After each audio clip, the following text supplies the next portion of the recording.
Hi, I'm Professor Melissa Grossman here at Miami-Dade College, Wolfson campus. I teach speech and I'm also an avid reader. So today we're here to talk about James Patterson's The Eighth Confession. This book, of course, is the eighth book in the series. But what I wanted to talk about first is the way James Patterson writes generally. All of his books are written very much like a movie script, so the chapters are only about 2 to 3 pages long. So if you're like me and you read when you're on the go or you get interrupted frequently, it's very easy to finish the chapter that you're in and put the book down for later. So I actually don't even use a bookmark when I'm reading James Patterson's novels. I just finish up the chapter I'm in and then pick it back up later. And what's really great about that is that you don't feel lost when you pick the book up later. So this style of writing that James Patterson does lends itself very well to our modern lifestyle where we are always on the go. In particular about the Women's Murder Club, and again this is the eighth one in the series. The first one is The First to Die, and again this one's The Eighth Confession. This series is based out of San Francisco, and what I love about James Patterson's style is that he does a lot of research before writing.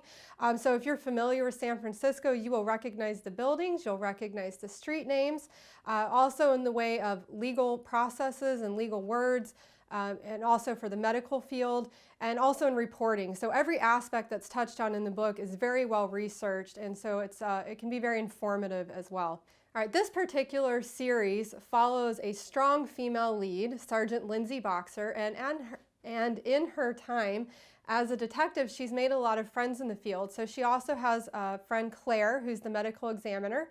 She's also made friends with Yuki, the prosecutor for the state. And lastly, Cindy, who's a reporter. And so normally you wouldn't find all of these women working together, but they worked with each other in the line of field that they were in, working on different cases, got to know each other, and started going for margaritas at a little restaurant after hours. And so they've all really become best friends. So the series does build around all four of them and their relationships, but the main character is that police detective, Lindsay Boxer. So in this particular book, The Eighth Confession, at this point, we've always got a romance plot going on, so this does appeal to our readers, our female readers, at least anybody who's into romance. The romance plot in this particular book happens to pick up with Cindy, the reporter, dating Lindsay's partner, Rich. And so there's a lot of conflict there about her partner dating one of her friends, and also because her and her partner had a brief romantic encounter in a previous book. But behind all of the romance that plays through every single book in this series, there's always two plots going on in each book.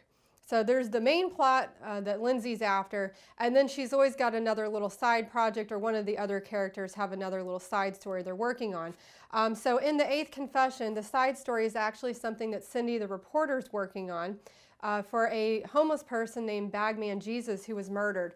And his murder was swept under the rug, and Cindy didn't really like that. It didn't sit well with her. She felt that he was being ignored and his death wasn't being given justice because he was homeless. So she really took a personal stand behind this case and tried to run it to ground. And so as you'll find out as the story develops, Bagman Jesus, who appears to be very loved in the beginning of the story, actually has kind of a colored past and a colored relationship with the neighborhood. And in the end, there winds up being too many confessions for the police to make any sense out of the case. And so for this particular Eighth Confession, we are following a character called Pet Girl. And they call her that in a very derogatory way because she's the dog walker. And so what's very interesting is that in one half of the story we're following Bagman Jesus, and we're seeing the homeless population and heroin addicts and homeless shelters and some corruption that goes on.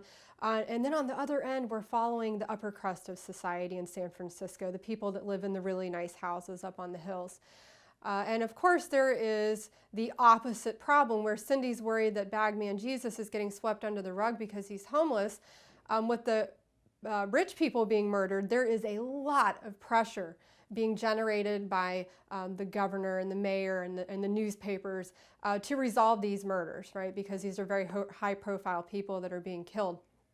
And so what's really interesting here is that the reader is introduced to Pet Girl very early in the book. And so we're actually following Pet Girl as she interacts with these people, walks their dogs. So we're getting to see what part of her life looks like, at least what her job looks like. But we don't really know why she's doing it, and we don't know how she's doing it. So the interesting thing about Bagman Jesus is that there was too many confessions, too many people that came forward and made it complicated to figure out what was really going on, where with the Pet Girl case, we have the exact opposite. There is no evidence at the crime scene of how these people were killed. There's no fingerprints left behind. There's absolutely no evidence, no witnesses. There's nothing for the detectives to go on other than here's two dead people in the house and nobody knows anything about how they got here. And they look healthy and everything looks normal. So we're also following Lindsay Boxer and her frustration as she's trying to track down any evidence at all that might lead her to who winds up being Pet Girl. So I'm not going to give away the spoilers here on how she's doing it or why she's doing it, but throughout the entire book, that's really the plot here, is that we're following Lindsay Boxer and her partner Rich as they are trying to figure out who Pet Girl is and why she's doing what she's doing, how she has access to these people's homes, how she knows the people that are being killed. Clearly you have a bunch of upper crust rich people being murdered, but how do they all know each other? What's the common connection? And so they're really digging for anything they can find.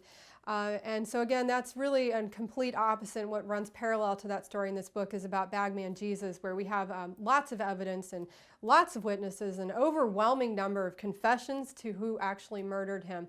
And so we get to see both sides of the news reporting and the police reporting play out here. And of course, Claire, the medical examiner, is able to finally help Lindsay Boxer determine the means of Pet Girl for murdering these people. That Claire, the medical examiner, is actually the one that figures out what's going on. And Yuki has a much smaller role in this particular book as the prosecutor than she does in some of the other books in the series. But this book, out of all of the ones in the series so far, has been my favorite because it has such an interesting contrast between the Bagman Jesus and the Pet Girl stories as we're following through. And the romance plot in this one actually starts to get pretty thick because, as I said, she did have a romantic encounter with her partner at one point, but she does have a fiance that she's marrying also. So it does start to get very, very interesting in the way of romance in this particular book in the series. So to conclude today, James Patterson, The Eighth Confession, is a book for anybody that likes to read on the go, is in the habit of picking books up, reading for a few minutes and putting them down, somebody who loves mystery and suspense and murder, somebody that likes to see the backside of all of these things, right? The legal, the medical, the reporting. And certainly this particular book in the series touches a lot on that social justice issue. So if I had to summarize this and compare it to something you'd be more familiar with, I would say that this is like the CSI TV show, only with a better plot, more depth of characters, and a little bit more romance.